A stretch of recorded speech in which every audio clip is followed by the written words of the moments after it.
I've learned. Difference? It's If it makes you happy, do it. It's going. Oh, wait. Device options, wait. What's going on here? Wait, what's somebody else's phone, you never really know for sure. Oh, dear. If you push that. Oh, I it'll- must have hit it with my thumb. Okay, sorry about Maybe I that. should stop that one and just Yeah. start. I don't really want to trip on this cord, so. Okay, so our theme this year is let's look at this another way, which is a kind of an interesting theme. When you look at art, you don't realize that there's so many different ways to look at it. Today is also the first time we've done this electronically, so I'm not picking up the prints and showing them off to you. Now that's good and that's bad. It's good for me because I don't have to bend over. It's bad for you because you don't have the opportunity to line them all up and look at them up close, personal, and compare and contrast. So, for today we'll see how it works. We might have to make changes later on, and when we get our crates back in, then When we get of our course, crates back in, it's gonna be business as usual. it will be unless you want business it not as to be. usual. Right. So, in the meantime, we're looking at The Acrobat by Marc Chagall. Now, Chagall is one of the kids' favorite artists, and hopefully by the time they get to 4th grade, they can identify a Chagall. And most of them can, which is pretty good considering that most of their parents can't. Chagalls always look like something that you just dreamt about last night. You know how in dreams, you know what everything is and it's all there, but none of it belongs together? And it's just freaky weird? Welcome to the world of Chagall. So here we have the acrobat who is standing on one foot, probably hence the name. She's got her balance beam going. I don't know about you, but when I stand on one foot, I need a balance beam too. What's really bizarre is that she's got this head peeking out of the clouds, whispering sweet nothings to her. What's that all about? Well then, there's Chagall. So that's our dreamlike feature. In this particular electronic, you can't really see the background as well, but there's stuff going on back there too. On this side here, we have our Blue Beast. Typical of Chagall, he's got odd-colored animals. Usually there's a green goat. I don't know what he was on, but he's got these incredible wild beasts and things in his pictures. A lot of his pictures represent how he grew up. He grew up in Russia during World War II. There was a lot of insanity, and things were just bizarre. So he saw destruction of his village. He was Jewish, so there was a lot of pressure. His family had issues. They had to run away from their country, their hometown. And a lot of that chaos is reflected in his pictures. This is in our theme, and let's look at this another way. There's hardly ever more than one way to look at Chagall. Because when you look at Chagall, you're always saying, what the heck? And typical, actually this is mild for Chagall. Those of you who have been through and you've seen a few of our Chagalls, you know that this is actually pretty tame. Next. If you have questions or comments, just shout them out because, this is casual. Pause. All right, so one of the cool things about this is you guys get to see the name of the artist right away. This is awesome. Okay, so this is by Paul Delvaux, and it's called Trains du Soir, which is French for trains in the night, or trains of the night. And it's an interesting picture. You look at this and you think, okay, it's probably some kind of an urban transport system. Chicago, New York, Pittsburgh, somewhere like that. Not Detroit, because we should be so lucky as to have mass transit. And everything looks fine and good and normal, relatively, until you get over here. And there's this little girl. Now, when you were a little girl, did you stand next to the train tracks at night? Particularly when there's several train tracks converging and there's a lot going on. That's just weird. So when we look at this another way, the first way we would look at it and say, oh, it's a train. It's probably a subway or an elevated subway or a streetcar. And when we look at it another way, we're like, wait a minute, what's that kid doing there? And really, we don't know. And of course, Delvaux's no longer around to tell us. What was he thinking? Usually in Delvaux's works, when there's a young child there, they symbolize innocence. And the fact that she's wearing a white dress tends to lead us in that direction as well. So why do we have innocence juxtapositions against Mass transit. Don't know. Kind of, I mean, the kids will have a million things to say about that if you ask them a question like that. Why is there a girl standing by the train track? Then you can just sit down and let them talk. So I don't know why there's a girl by the train tracks, but I know that's why this picture is in this theme. Pretty strange. I think that you could have an entire dissertation about the girl and the fact that there's a picket fence and that's dividing two different environments and so on and so on. And I think that there would be no wrong answers. So this fits really well into Masterworks because in Masterworks, of course, we don't have any wrong answers. We only have guesses and interpretations. So The picket fence itself seems kind of odd. it does. It's not like stopping anyone from getting on the train track. What's the purpose of the picket fence? I don't know, and that's a good question. Maybe it's keeping the girl from getting on the train. We could go on and on about that. It's certainly begs the Could it be a girl question. at home dreaming of travel? Could be. Doesn't have the same dreamlike characteristics of the Chagall, does it? No. But it's still bizarre. This is both of those pictures, the Chagall and the Delvaux, are really, really good examples of veristic surrealism. So surrealism, when it looks like it's from a dream, it's surreal. What kind of surrealism? Veristic. How do you spell that? Veristic, which comes from the Latin for truth. So when we have something that's veristic form of surrealism, we look at it and we can tell what all the pieces are. It's reflecting truthfully what a thing is. So we know that these are trains and lights and a picket fence and so on. But it's still surreal because it's like, what the heck? What are they thinking? This is just bizarre. You don't normally put these things together. So that's veristic surrealism. There's also abstract surrealism where when you look at it, you're like, I don't even know what I'm looking at. Here we know exactly what we're looking at. It just doesn't make sense. Next. Okay, Charles DeMuth, I saw the figure 5 in gold. This is one of my favorite pieces. Heather, can you get online and Google? It's on the thingy. Oh, it's on the that I thingy? gave you. Yep. Now I have to find it on the thingy. This is the thingy, for those of you who are wondering. Okay, so, The thingy is actually the Series E manual. yes, I have some in my car. It's online, right? It is online, and I have some And in then my car. we'll have it in our Google Docs and probably also share it with everybody from Google Yeah, Docs. and if you need a paper And if you copy, need a paper copy, fill out that Google form that I sent out I saying that you already need a did. paper copy. I Already? know for sure I need 4 or 5 already. all right, holler at me before this ends, because they're in my trunk. Okay. So Charles was inspired by a poem. And that's really cool. This would be a great activity for kids, by the way. They could do a picture that their favorite poem inspires them. So his poem is called The Great Figure. It's by William Carlos Williams.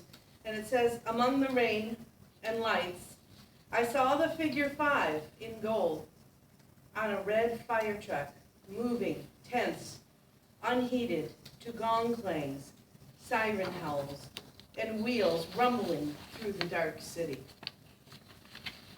So this is the side of the fire truck. And he's got the dark city and the lights that are mentioned in there. And you can see on the edge here that the perspective shows that it's moving forward. So cool. I mean, when you first look at it, it's just a 5. But when you have the context of the poem and the fire truck and that it's clanging loudly and racing down the street, then you see all that.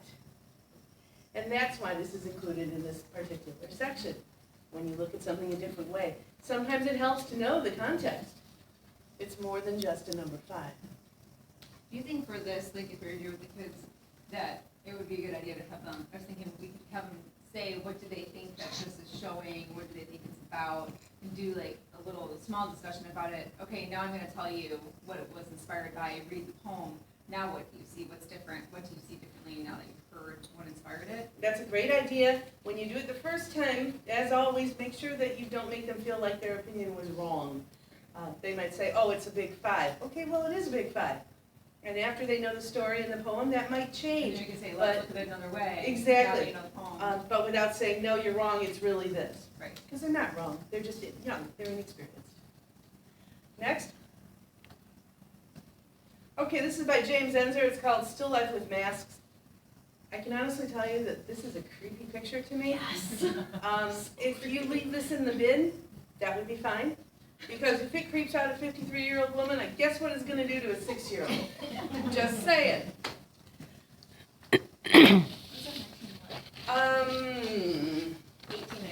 1896. I can't even imagine having these things in your house to use to make a still life. I don't know how the guy slept at night. I don't even know what to tell you about this picture other than avoid it at all costs. It's horrible. You know, I would have nightmares, especially this. What's this one? This guy's the creepiest one, just grinning at you. So, yeah, let's not go there, okay? This is awful. My daughter would love it. She loves horror movies. Which, oh, well, there you, okay. Actually, for fourth graders, I almost. Well, think she's it was loved like- horror movies since she was a Yeah, I baby. would say. Oh, like, wow. maybe third and fourth. I used to put her to sleep watching Jurassic Park. Well, would she might watch like it. this then. Yeah, she would. You know, there's going to be a few of the kids who really get off on What this. does the manual say? What does the Like the thingy- one face reminds me of Freddy Krueger. Oh, yes, I can get that. Well, last night, in order to get that picture into my notes, I had to look up, so I just Google image still life with masks. Mm-hmm. And that wasn't even the scariest one, but it was just the screen filled with creepiness. Oh. It was awful.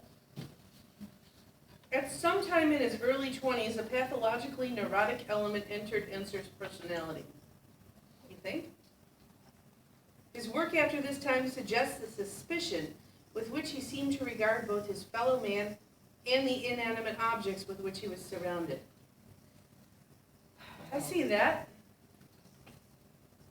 In Enser's schizophrenic and hallucinatory world, he was completely isolated, an isolation that shows up in his portrayal of the human figure behind masks, which reveal all of man's baser and more destructive aspects.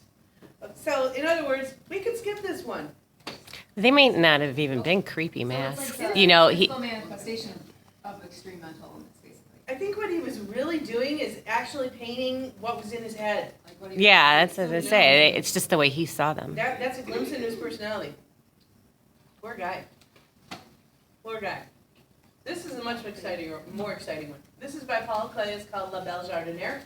For those of you who speak French, you know And what this that one means. may or may not be in. Right. When we get the case, we'll know. I think it is. We've been shuffling the decks for the last few years, so hopefully they're back where they belong. So that means the pretty gardener, or the lovely gardener. And when you look at it, you don't think that that's a gardener. But then you also find out that La Jardinière is also French for ladybug. So particularly when you actually have the print instead of the picture of the print, you kind of get the feeling that there's this little bug thing happening here. It's got little legs. It's really cute. Kind of looks like a mushroom too. And that these do, in the actual print, they look more like flowers than they do in this one. In here, they look very strange, like aliens. Every kid who looks at this picture, the first thing they'll see is the number 4. Every adult who looks at this picture has to look for the number 4. There's also a snail. There is a snail. Corner. Yep. And it doesn't show up as well on this particular, on the digital projected version, but when we have the print, you'll see it quite clearly. There's a lot of really fun things going on that are very faint. There's some more speckly dots over here. There's a starburst down here. So really, this is Klee painting in the garden. He's painting his little ladybug who not only is a ladybug, a jardinière, but is also a gardener because ladybugs eat aphids. So that's a wonderful thing. And the kids are going to ask you about the number 4. They still love this picture. One of the things that I did with this picture was I accidentally took it out of the pile upside down. And the kids were all excited.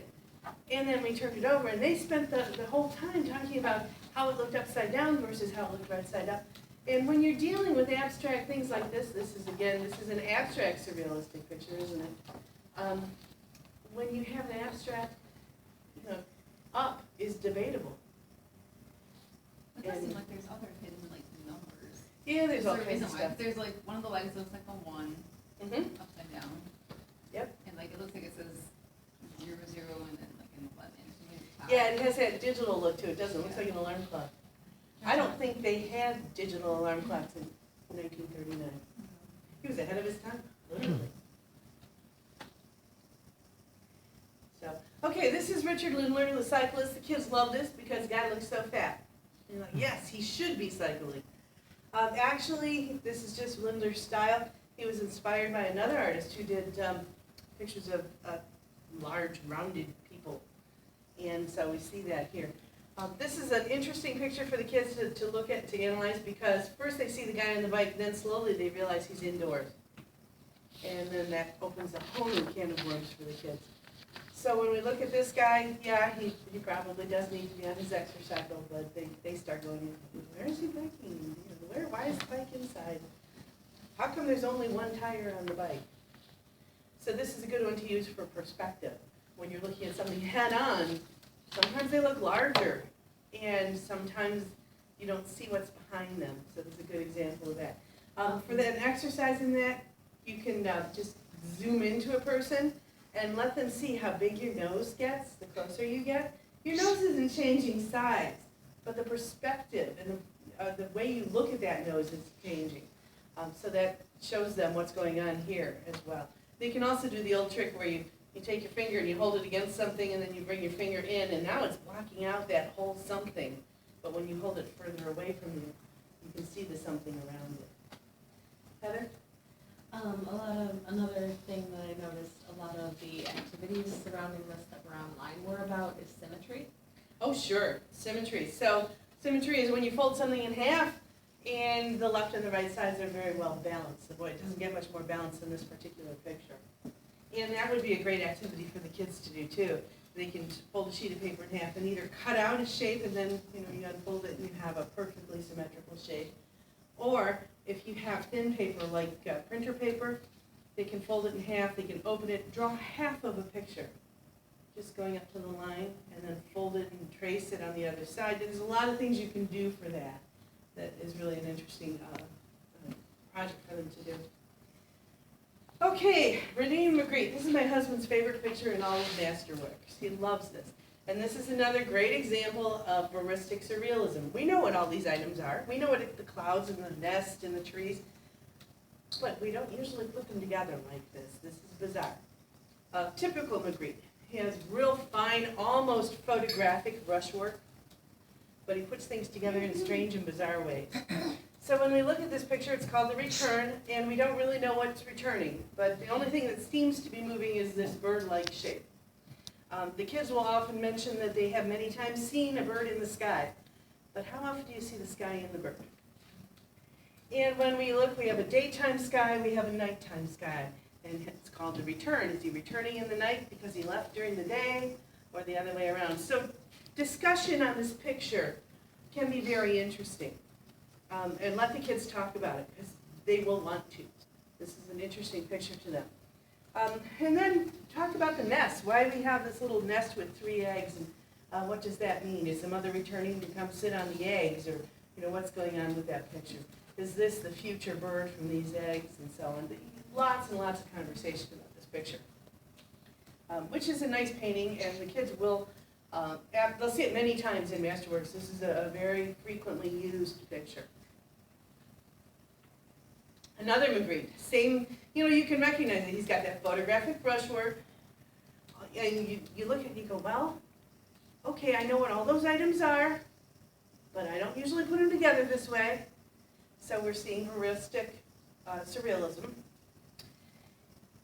The kids will get nutso about the heads. Is this a wig? Well, I don't really know. It's kind of a wig and a mask, sort of a hood thing. They want to know if there's a face on the other side, or is that another mask? Well, that's another thing you could write a whole thesis on. Don't know. Here's a mirror. Is this a dressing room where they try on different heads? Don't know. And again, Magritte never told us, so we don't really understand.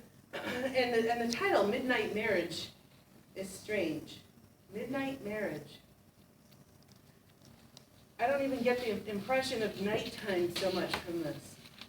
There's a little bit of darkness on the side. But it's an interesting thing, and some of the comments the kids will make are astute and very philosophical. They love to discuss these things.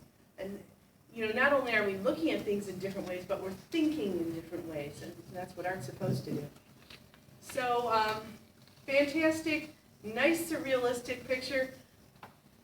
Still don't know what the heck's going on. So that's your first clue that it's surrealism. Excuse me. Andy Warhol. The kids love this. They don't have a clue who Marilyn Monroe was, but they still like the picture. When Andy Warhol did this, obviously he did it in two different ways, one time in black and white, one time in color. This is a seriograph, which means it's a silk screen. And when we do a silk screen, just like any other kind of print, you can only do one color at a time. So if you have multiple colors, like here, you actually have to run the same print through several different stencils, one stencil for each color, and they apply it to the same sheet of paper. So this sheet of paper went through once for the yellow, once for the pink, once for the orange, once for the blue, and once for the black. Or it's possible that the yellow and the pink made the orange. So, you have a lot of work to do to line things up carefully so that the ink lines up with the previous color that you already applied. It's a multi-step process, and it's trickier than it looks. Why did he do it both in color and in black and white? He actually made a comment about that at one point, and it had to do with how she saw her life and how he saw her life. She felt more ordinary, and he wanted her to be perceived as an ordinary woman. So he actually preferred the black and white version. But this is how Hollywood showed her: dolled up, colored up, made up, fake, and missing who she really was. So a lot of interesting ways to look at it, and the kids, again, will love to discuss this. This is something that they don't see very often. They'll ask why the one row is all so dark, and when you're pulling the ink on your silk screen, when the ink is fresh and there's a lot of it, it comes through thicker. So that's why, as it goes closer, you've run it through a few times and there's less ink on your squeegee, then it gets lighter. So it's just a technique based on quantity of ink. Was that intentional? That somewhere Normally I say in art, especially in painting, everything is intentional because there's no accidental strokes. However, in seriography, it's a little different because you don't really know how much ink is on your squeegee until you pull it. So the action might not have been intentional, but keeping it there as part of the piece was a choice.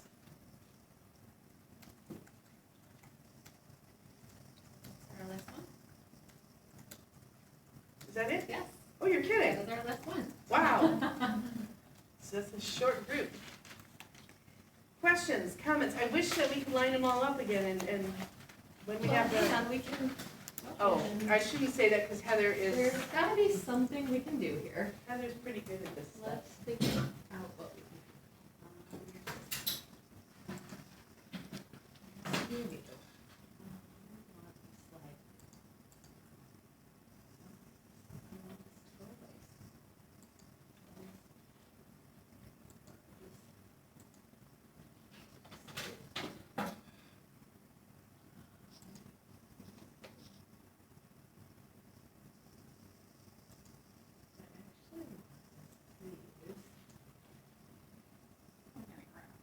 Yeah, like I wanna see all of them. Put a format. No. Master? Probably not. I don't know. Is this PowerPoint? Yes. Is it at the bottom right?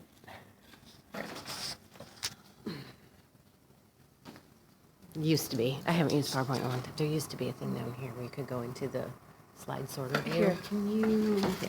Well, this is actually not PowerPoint, it's Google Slides. Oh, okay. Then it But a must be slide that. sort is using the poem, the kids, and I'm sure that a lot of the teachers would have some ideas for poems. Do an illustration of their favorite poem, similar to the number 5. That's kind of a long project. Yeah, you don't always get that much time. I mean, Yeah. it depends it varies by teacher, how much time you get. Some teachers, they give you an hour, some teachers will give you 25 minutes, so. For the older kids, the 3rd and 4th graders, they could write a paragraph about, for example, about Trans de Soie, about the girl in the picket fence. Have them create a little story about why she's there. We could probably do a little story for the acrobat, the same sort of things. Why is this person, whose head is that whispering to her? And what are they saying? I wish you could see the blue beast in there too. They might want to put a little essay on that. For the gardener, right, La Belle Jardiniere, maybe they could draw pictures of other bugs that you might find in a garden or of other flowers, but do it in the style of clay. Or start with a number. Have them take the number 8, for example, and turn that into something that's found in the garden. I was thinking because we have a lot of surreal. Yes, we do. Surrealistic ones, I was thinking you could do, like, all right, think about the craziest dream you've had lately, now draw it, just how you saw it. Sure, Like, even sure. if it didn't make sense. Absolutely, they can draw some element from a dream. Like, They what might was not something- remember the whole dream. Like, try to remember something in that dream that didn't quite make sense when you woke up, and then draw it just how you saw it or something. Absolutely. Also, we had the nice symmetrical pictures, so we could do exercises that had to do with symmetry. And, folding in half and cutting out is good. This time of year, well, Screen printing or like potato stamping. hang on. Oh, okay. Let's get back to the folding in half and cutting out. This time of year, it's a great time to do jack-o'-lanterns that way. So orange paper, fold it in half, cut a pumpkin, and that's a cool thing for symmetry. The pumpkin may or may not be on the bicycle, that's up to you. As far as the seriography is very involved, and it would take multiple periods to do that. I don't recommend it. You could do potato stamping, but that you're better off doing with something like when we do the Courier knives, because that's all reproductions. It would almost be like, if you could do it on translucent paper, so that they had maybe 4 pieces of translucent paper, and then they draw one on top of the other with different colors, you could maybe do that. Like if you had, a small thing and they're stapled together at one corner, so you can lift it up, and then you could draw your black first, Or an outline, and then put the next sheet over, draw one color, put the next sheet over, draw another. Maybe for the older grades. in this digital age, there's no reason the kids can't find a picture, copy it, paste, paste, paste, paste, paste, and then change it, maybe make it at 80% opacity, paste, paste, paste, paste, paste. Boy, I tell you what, that's what Warhol would have done in this day and age. Get the same effect without all the labor. Right, although we'd have to make sure, that would probably be better with, I don't know where the baseline of computer savvy is, but, Yeah, and you'd have to make sure you have the computer lab or a cart of a part of the Chromebook. Well, you'd have to or you could print them all yourself at varying capacities, and then have them just put them put on it a together. piece of paper and- Sure. how they Oh, want it. that's a cool idea. Sure, you could do that if you had time ahead of time, you knew that that was what you wanted to do. You could do them in black and white, and you go and make photocopies, or just print out a few pages, cut up the strips, let them arrange the strips however they want to.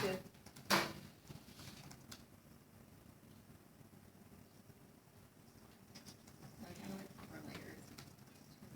It would be really, really, really, really cool if you could get a picture of somebody they knew, like their teacher, Yeah. and do that. Wouldn't their teacher just freak out?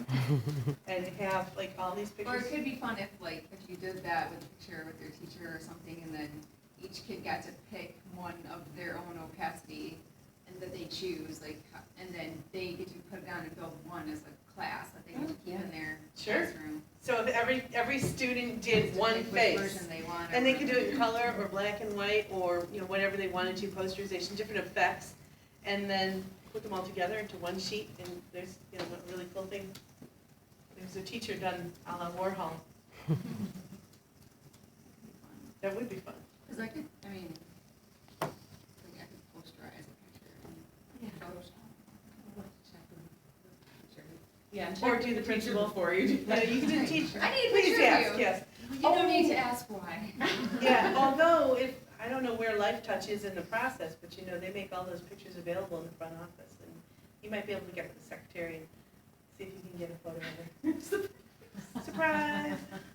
Yeah, she'd love that. Maybe. What else? Any thoughts on this one for a project with the kids? Sure, what I would do on this is take a picture, like out of a magazine or something, that had a big central thing, like the bird is, and cut it out. Physically, take scissors and cut that out. And then put that page over another picture. Just the way the clouds are coming through the bird, you would have something coming through from behind.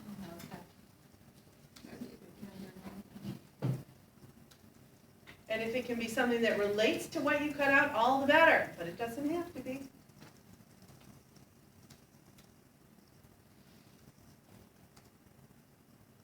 I was just thinking, I wonder how cheap they could get like scrapbook paper that would have like one, Oh, where like it has a like pattern. the sky or the grass or that where it's like one rocks where it's all one solid thing. And then do that where you have like a magazine picture or something, and you put it over. You could probably ask some scrapbookers in the group. I'm sure the kids have parents who scrapbook. If they have Send your kid in with a page or two of a background paper. I don't know, there's a store that's closing on 8 Mile. That's Yeah, Scrappy Scrappy Sheets. Sheet. Oh, Yeah, same with those. Breaks my heart. I don't know if they got them on sale or not. I don't know. They said October's the last month. My girlfriend's depressed. I'm depressed. yeah, or they might even donate some of the plans if they're closing out stuff. Might be a good kindergarten. Well, and Chrissy Nicholson, who owns that, is the LPS mom. So she's great. And a PTA mom. Or just give it to me like whatever close-out prices. Right. Or you know what else works really well is gift wrap. You Oh, can go to the yeah. dollar store and get whole rolls of gift wrap. So, questions, comments, thoughts, ideas?